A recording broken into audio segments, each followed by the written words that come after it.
yang saya ingin bahas, kenapa Allah mengisrakan Rasulullah dari Masjidil Haram ke Masjidil Aqsa. Untuk apa ke sana dulu singgah? Yang pertama hikmahnya, Masjidil Aqsa adalah kiblat pertama umat Islam. Jadi kita dulu sholat menghadap ke Masjidil Aqsa. Tiba-tiba turun perintah Allah, fawalli wajhaka syatral Masjidil Haram. Palingkanlah wajahmu ke arah Masjidil Haram. Sementara Rasulullah sholat zuhur di salah satu masjid di kota Madinah, dan masjid tersebut diberi nama dengan Masjid apa? Qiblataini. Di Madinah ada namanya Masjid Qiblataini, masjid dengan dua arah kiblat. Maksudnya satu waktu sholat dua kiblat. Nabi sementara sholat menghadap ke Baitul Maqdis, Masjidil Aqsa 2 rakaat. Sementara 2 rakaat turun ayat tadi itu, lalu putar ke Masjidil Haram. Makanya masjid itu diberi nama Masjid Qiblatain. Siapa tahu ada yang pernah haji, umrah, pasti ziarah ke sana. Itu di masjid di Madinah Al-Munawwarah. Cuma di sana kita tidak bisa mampir, lewat saja. Kenapa? Jalan diatur oleh pemerintah Saudi, tidak bisa parkir di situ. Hanya beberapa masjid tempat ziarah yang bisa kita parkir. Yang kedua jamaah sekalian, kenapa Masjidil Aqsa tempat Isra'nya Rasulullah? Karena Allah tahu bahwa Masjidil Aqsa ini akan menjadi sengketa di akhir zaman. Akan menjadi sengketa. Kita bisa cek di dalam surah Al-Isra. Syekh Mutawalli Asy-Sya'rawi menjelaskan itu. Di ayat 4 surat Al-Isra Allah berfirman, "Wa qadayna ila bani Israila fil kitabi latufsidunna fil ardi marratain." Kami tetapkan kepada Bani Israel. Siapa itu Bani Israel? Orang-orang ditetapkan di kitab Lauhin Mahfuz. Allah tetapkan mereka. Apa ketetapan Allah untuk Bani Israel? La tufsidunna fil ardi marratain. Bani Israel itu akan melakukan pengerusakan besar sebanyak 2 kali di atas bumi. Wa la ta'lunna 'uluwan kabira, dan mereka akan menyombongkan diri dengan kesombongan yang besar. Apa 2 kerusakan yang mereka lakukan? Yang pertama, kata Syekh Mutawalli Asy-Sya'rawi menafsirkan ayat ini, orang-orang Yahudi suka sekali membunuh para nabi. Itu pengerusakan yang pertama. Buktinya Rasulullah itu juga menjadi target. Bapak-bapak, ibu-ibu, kalau yang hadir di acara maulid, betul-betul perhatikan penceramah, pasti tahu ini kisah. Kenapa orang Yahudi membunuh Bani Israel, membunuh nabi-nabi? Waktu Nabi termasuk Rasulullah akan dibunuh, Nabi berusia 12 tahun, dibawa oleh pamannya. Siapa nama pamannya? Abu Thalib. Abu Thalib membawa Rasulullah masih usianya 12 tahun, hingga singgah di suatu tempat milik pendeta Bahira, seorang Nasrani. Singgah di sana. Ketika singgah di sana, itu pendeta tadi langsung membuat jamuan. Banyak orang pedagang-pedagang singgah di situ di tempatnya. Untuk pedagang mau kemana, begitu jazirah-jazirah ya. Tapi pada saat Abu Thalib datang bersama Muhammad kecil, dia langsung buat makanan. Dia panggil semua orang makan. Kemudian termasuk pamannya ini. Dia tanyalah pamannya Nabi, mana anak yang bersama kamu tadi? Dia bilang itu. Panggil dia ke sini. Karena saya buat makanan untuk dia. Itu pendeta. Kalau di dalam Al-Quran disebutkan begini, alladzina atainahumul kitaba ya'rifunahu kama ya'rifuna abna'ahum. Orang-orang yang diberikan kitab Taurat, kitab Injil, kitab Zabur, itu mereka mengenal Muhammad sebagaimana mereka kenal dia punya anak. Jadi orang-orang dulu, orang Nasara, pengikut Injil, pengikut Zabur, pengikut Taurat, mereka tahu itu Rasulullah. Mereka tahu ciri Nabi terakhir sebagaimana mereka kenali anaknya. Kita punya anak, biar dari jauh saja, ini saya punya anak. Itu seperti itu orang-orang ahli kitab mengenal Rasulullah. Begitulah pendeta tadi itu. Jadi setelah makan, dia tanyalah, Anda siapa? Abu Thalib berkata, saya ayahnya ini anak. Dia bilang, sepertinya tidak. Coba lihat, pendeta bilang, sepertinya tidak. Kenapa kau bilang tidak? Agak marah dia. Dia bilang begini, minta maaf saya, waktu kamu berdua menuruni lereng bukit itu, saya melihat pohon-pohon itu bersujud kepada anak itu. Dan di dalam kitab-kitab yang saya pelajari, kitab Injil, Taurat, Zabur, ciri Nabi terakhir, pohon bersujud kepada dia. Batu-batu juga ikut menunduk ke dia. Bahkan Nabi menyampaikan, ada sebuah batu yang di kota Mekah, itu Nabi sampaikan, setiap kali saya, kata Rasulullah, lewat di depan batu itu ucapkan salam kepada saya sampai saya besar. Yang kedua, kamu lihat pohon yang di sebelah sana, pohon sahabi. Tahu, tidak ada orang yang mau duduk di sana kecuali dia akan menjadi seorang nabi. Saya sudah lama di sini, setiap orang mampir tidak ada yang duduk di bawah pohon itu.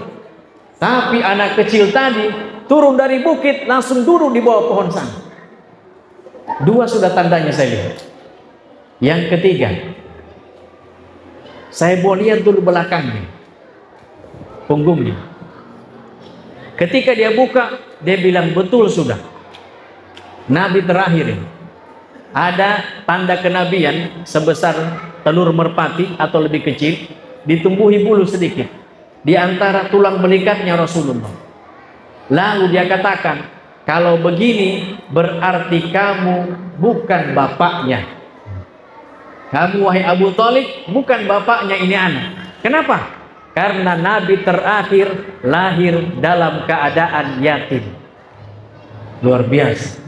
Makanya kamu jangan terus ke Syam. Kalian tadi mau berdagang ke Syam, jangan ke sana. Di sana itu orang Yahudi sementara menunggu kedatangan Nabi terakhir. Kalau mereka tahu Nabi terakhir bukan dari Bani Israel, mereka bunuh. Itu Bani Israel dari mana? Keturunannya Nabi Ibrahim. Nabi Ibrahim punya dua anak. Ada Ismail, juga ada Ishak. Nabi Ismail melahirkan keturunan hingga Abdul Muttalib, Abdullah, Rasulullah. Ishak melahirkan keturunan, ada nama anaknya, cucunya Ishak, Israel. Dan anaknya Israel ini disebutlah Bani Israel, anak-anaknya Israel. Itulah mereka, ya. Mereka mau bunuh itu. Akhirnya Abu Thalib tidak jadi ke Syam. Begitu disebutkan dalam ayat. Fa idza jaa wa'du ulahuma ba'atsna 'alaikum 'ibadan lana. Ayat kelima. Kalau datang janji Allah yang pertama atas pengerusakan kalian yang pertama. Pengerusakan pertama tadi apa? Mereka membunuh para nabi. Orang-orang Yahudi ini memburu para nabi. Ketika datang janji Allah yang pertama atas pengerusakan mereka yang pertama, ba'asna 'alaikum 'ibadan lana. Kami akan utus kepada orang-orang Israel itu hamba-hamba kami. Uli ba'sin syadid, yang perkasa. Nah sekarang orang Yahudi ini melakukan pengerusakan yang kedua. Kenapa pengerusakan yang kedua sekarang dilakukan? Itu Syekh Mutawalli Asy-Sya'rawi sebutkan, fa idza jaa wa'dul akhirati liyasu'u wujuhakum wa liyadkhulul masjida kama dakhaluhu awwala marrah. Kalau datang janji Allah yang kedua atas pengerusakan yang kedua, apa pengerusakan yang keduanya? Dijawab oleh Allah di sini, orang-orang itu akan memasuki kembali Masjidil Haram, Masjidil Aqsa. Wa liyadkhulul masjida kama dakhaluhu awwala marrah. Musuh kalian akan memasuki kembali Masjidil Aqsa, wahai Bani Israel. Berarti pengerusakan kedua mereka menguasai Masjidil Aqsa. Dan itu sudah terjadi. Menguasai Masjidil Aqsa. Nah sekarang Bapak Ibu sekalian, setelah pengerusakan yang pertama tadi selesai, Allah bilang begini, "Tsumma radadana lakumul karrata." Kemudian kami akan berikan kepada kalian kekuatan untuk mengalahkan musuh-musuh, wahai orang-orang Israel. Jadi mereka diberikan kekuatan. Apa kekuatan yang Allah kasih ke mereka? Ini kita terbukti sekarang. Tsumma radadana lakumul karrata wa amdadnakum bi amwalin. Kami akan kuatkan kamu, wahai orang-orang Yahudi, dengan harta kekayaan. Lihat negaranya kecil, kayanya luar biasa. Sabun yang kita pakai itu produk Israel. Odol yang biasa kita pakai produk Israel. Minuman bersoda yang biasa kita minum itu produk Israel. Semua, hampir semua mereka punya. Kaya. Yang pertama. Yang kedua, wabanina. Allah kuatkan mereka dengan anak keturunan. Syekh Mutawalli Asy-Sya'rawi sebutkan bahwa orang-orang Israel itu diberikan kekuatan kepada anak keturunan. Apa kekuatannya? Setiap keluarga harus ada yang menjadi tentara. Jadi setiap satu keluarga mereka itu wajib militer. Laki-laki maupun perempuan. Anaknya semua perempuan, harus ada yang menjadi anggota militer di situ. Kita lihat buktinya sekarang. Begitu. Ini yang ketiga yang paling luar biasa. Wa ja'alnakum aktsara nafira. Dan kami menjadikan kalian, wahai orang-orang Yahudi Israel, menjadi kelompok yang besar.